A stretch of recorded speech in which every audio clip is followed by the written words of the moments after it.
The following video you're about to watch is a part of my BnA Sports Weekly series, so if you want to check that video out where I have a bunch of segments where I talk about sports, hopefully there'll be a link in the description below. Yeah, I'll remember. This is only one link. Anthony, you can do this, I believe. But anyway, enjoy the video.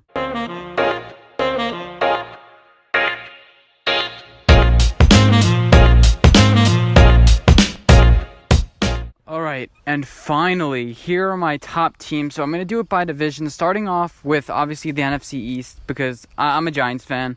So I also, as you can see on the screen, factored it in, the locker room, and this includes improvement from last year, / how much this year. So I think the Giants improved from last year, so I give them +1. I think the Redskins are going to have problems in the locker room with Josh Norman, Landon Collins, DRC, kind of like the old Giants folk, and I think that they're going to clash just a little bit, and especially with the quarterback battle, that the Redskins have been genuinely inept over the past couple years, so that's also a factor in here.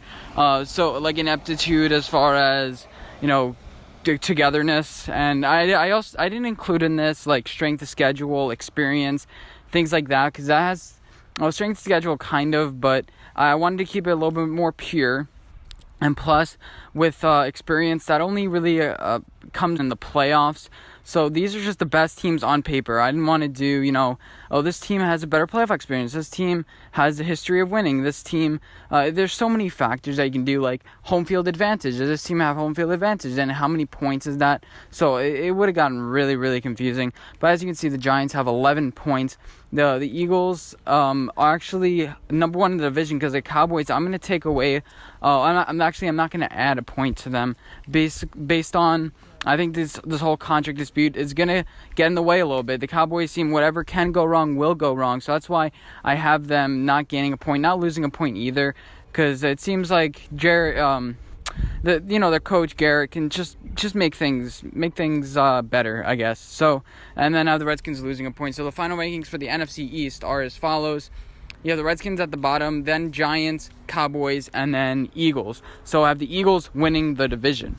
I may do this. I'll bring this list up and other lists up when I'm making predictions, my official predictions. So I kind of have a baseline. Obviously, these things kind of shift, but not too much, actually. Not too much. There isn't that much evidence that will make me believe in Carson Wentz even more. Maybe a contract signed or different developments in the locker room will add and subtract these points. That's why I kind of added them towards the end. Next, we have let's do the NFC North. We have the Bears, who had 15 points based on their ranking, and then I'm giving them a +1. Based on, I was going to do +0, but then I realized that Khalil Mack really has this team kind of grouped together, especially on defense. And I think this team's all pulling for each other, especially since the Cody Parkey thing last year. They have a new kicker now. They have a whole bunch of rejuvenation and confidence. Not really momentum, but yeah. So next in the division was surprise, because I had the Vikings. Believe it or not, I had the Vikings, and I was going to subtract a point or two just so I can be right in the final standings, but I'm going to keep this as it is. They have the coach quarterback. I had Cousins a little higher, so maybe that had a little bit of an impact, but damn, the Vikings, I had them as a top 5 pick in my mock draft, where I mocked what the season standings would be. But dang, second place, if they can finish second place this year, I think it would be a success. And next I have the Packers. Matt LaFleur really hurt this team. They have the quarterback and defense, but I don't really believe in the coach for this team. Yeah, it's really difficult for me to believe in him. But he may prove me wrong, and that's why they would go ahead, is because the coach is better than we think, But I also have Aaron Rodgers as an S-tier quarterback, so I don't know. But next we have the Lions. I had a lot of hope for this team in the beginning. Then their draft kind of just was a little bit of a dud, and I don't know. The Lions... coach, they have the kind of coach quarterback. I'm not sure if they fit well together. That's why also I didn't decrease anything, but the tension may arise in this locker room.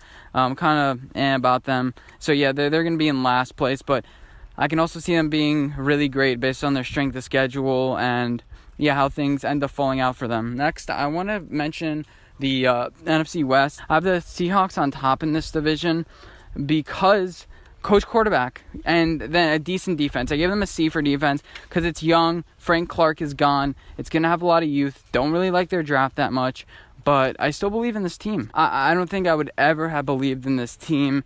It's incredible what they have done. 15 and plus They got rid of their locker room problem, so I gave them a point.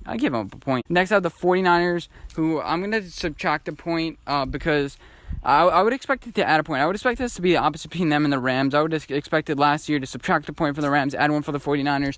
But John Lynch and Kyle Shanahan, I keep calling him Mike Shanahan, but they aren't on the same page. And I think you have a lot of talent on this defensive line. They're going to compete, but I think it may ruffle a couple of feathers what goes on and who gets picked, and Jimmy Garoppolo, I think this could explode. You have Richard Sherman in the locker room. I don't know. George Kittle is going to have to figure things out. But the Rams, they got rid of Ndamukong Suh, and now a lot of their stars are going to leave. So now Jared Goff is the guy, and they're going to have to stick with him. Sean McVay, the smoke is cleared, kind of, in a way. And it's going to be them too. That's why I'm adding a point for them. The locker room is going to be a little bit strong for them. And then the Cardinals didn't really add anything because I think I should have decreased it too, because Patrick Peterson, the whole thing, Terrell Suggs, kind of had a lot of character into his locker room. But I don't want to do anything because Sean McVay proved me wrong last year. So for the NFC South, the Saints are actually on top. I would have the Falcons on top of my regular standings, but that's the way it turned out. I didn't add anything to them. I was going to add experience to them, schedule, like I mentioned before, but I don't know. The Falcons didn't add or decrease anything there. The tensions may arise with this defense.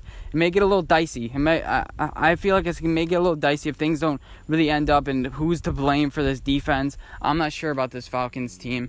So next I'm going to mention the Panthers, who actually are tied with the Falcons. I was surprised about this. I really do believe in their coach. Cam Newton was really low in my rankings, but I'm actually kind of high in them. It's the coach. Riverboat Ron, I don't know. He's experienced. He can do the job, and that's why they're so high in this list. And the Buccaneers, let's not mention them. Bruce Arians is the only reason why they're 10. Kind of an OP system where like one ranking can lift everyone else. And if you're kind of even in all of them, if you're a BBB, an SFF would kind of be better. But actually, no, never mind. But I think you guys get the point. I didn't add anything to their locker room because I don't think they're going to have a good locker room this year. I think Bruce Arians will straighten things up, but yeah, I don't really want to add anything. Patriots, coach, quarterback, defense, it's kind of expected. The AFC East is kind of a mirage. I don't know what that word means, but it sounds right at this point. The Bills, I've added 2 points to the locker room. This is the only team so far I've added 2 points. I think it's the only team added 2 points besides the Steelers. Now that I'm looking at it, I'll mention that later. But the Bills, Allen, don't really believe too much. McDermott, okay, but defense, oh my God, this defense can lift this team to even the division. We'll see, though. 17-16. Next is the Jets. Coach, quarterback is kind of rough, but and the defense, I think, is going to start forming up to shape. You have a mix between youth and talent on this team. Leonard Williams, Quinnen Williams, they run a 3-4, so I wonder how that's going to work. Are they going to put both of them on the line, or I don't know how that's going to work. The two guys up on the line, I think it'll wreak havoc. Kind of a little questions about your linebacking core. You guys kind of needed Barr, but C.J. Mosley should do a good job there. And plus you have some great safeties and some great corner depth that you developed. Jamal Adams is great. So next we have the Dolphins. Sadly, I don't really believe in their coach. The quarterback is still yet to be seen. I think he's a decent quarterback. I think he'll develop into a B or an A down the line. But yeah, right now I don't really believe it. But I think Mike Flores kind of lifts this team up. That's why I added 1 for their locker room. Their defense is decent. Xavier Howard, but they need more talent rather than like Micah Fitzpatrick and Xavier Howard in the secondary. They need a little bit more talent up in the front, like Robert Quinn. Cameron Wake is still there, I think. But yeah, so that's what I think about the Dolphins. Next to Steelers. Steelers are on top, followed by the Ravens, who actually added a point. I'm surprised. A lot of teams I think aren't going to do too good to you this year actually ranked high in my rankings, and it may be because of strength of schedule or certain other things that I counted just biasly. But this is on paper. Remember, this is on paper kind of things. That's why I try to add the locker room into it, a little bit more of a human element. So I subtracted a point from the Browns because that whole thing, Colin Cowherd, Baker Mayfield, Odell Beckham Jr., I don't think that's like a rallying call. I think that's just going to be a distraction. Hopefully Freddie Kitchens can figure things out. I was tempted to put 0, but Freddie Kitchens hasn't dealt with this yet, which kind of gives me skepticism. That's why I decreased a point, but I think he may be able to figure it out. And then finally the Bengals, they have decent corners, but Vontaze Burfict is gone. Offensive line, don't really agree with. So this is about right what I would say. So the Bengals would be in last place in this division. Okay, so now we have the Colts, BAB. That was their ranking. That's their code name. And one of them was the CBD. It's just like, yep, that makes sense. NFL, yeah. So anyway, oh yeah, that was the Texans in this division. So the Colts, coach, quarterback, defense, all really good, A and B tier. Yeah, nothing much more to say about them. The Jaguars, 10. I gave them 10. I subtracted 1. Telvin Smith is gone. I think Tom Coughlin, the whole thing with him, Jalen Ramsey, kind of friction a little bit. Don't really like that. That's why I subtracted a point from them, and that's why the Titans actually go ahead of them. And yeah, so Vrabel has that system going. I think I ranked him a little bit high in the quarterback, the coach rankings. Now looking back at it, but have a really strong defense. Kind of just mediocre all the way.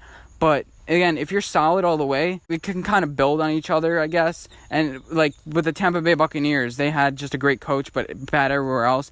Sometimes a bad coach can lift everything, but you're never too sure. And then finally, last, Texans, their defense sucks, and that kind of decreases all of it. And plus, I don't really believe in their coach, who's like a mediocre coach throughout his entire career. Not too great, not too bad. That's why this team is not as high. And finally, with the AFC West, we have the Chiefs actually in number 1. Coach quarterback combo is great. Their defense kind of lags behind a little bit, but they added Frank Clark, added Tyrann Mathieu. This defense can't be much worse than last year, believe it or not. That's why I gave them a C ranking, as you saw before. And even Patrick Mahomes will figure something out. There's a bunch of talent out there in the world. They'll piece something together. They'll work something out. Mahomes, air raid, they'll figure something out. I really do believe that. The Chargers, they have Joey Bosa. They have Nasir Adderley that's in the safety position, along with, I forget who, but this defense was an A-tier defense. The coach is all right. Quarterback is great. This team should be competing for a Super Bowl this year, and it shows in the ranking. Didn't really give them many points in the, as far as, locker room, but it doesn't matter. I think the Chargers are they're good. They'll band together. They're not like, I only added points if it was like a noticeable difference. This team doesn't have any problems in the locker room, but the Chiefs do. That's why I decreased a point from them. But I think they're going to get things started out. I just decreased a point just for the hell of it. And the Broncos, Vic Fangio is there. They had a lot of fun with the Bears last year as a D coordinator. I think Bradley Chubb is now going into form with Von Miller. And this locker room is going to be great. They got 10 points plus 1, but the Raiders got -2 based on Vontaze Burfict, Antonio Brown, Trent Brown, money, egos, Las Vegas. I'm not sure about this. And that's reflected in the points. Plus, their strength of schedule is really hard, so that's probably going to decrease them too. But obviously, I didn't account this. So these are the best teams on paper. And yeah, so now that we have all these, we're actually going to combine them. And here is a full list. Oh my God, this is going to be a lot of work. I'm just recording this. I haven't even done all the editing. Man, this is going to suck. But here are all the rankings of all the teams based on best to worst. So this could be a little bit of a mock draft simulator if you guys need it. I got you. Don't worry. I put in all this work. Here's the list from 32 to 1. Don't know how it looks, but hopefully it looks kind of good. I'll actually probably try to compare it to my power rankings, where I include everything. So let's see how accurate it is. Actually, no, let's pull that up. Anthony, you're going to have to do so much work. I don't even know what I'm doing. But yeah, here are the two lists I have right now based on power rankings and then this list. See how accurate it is? I'm not sure because I haven't done it yet. But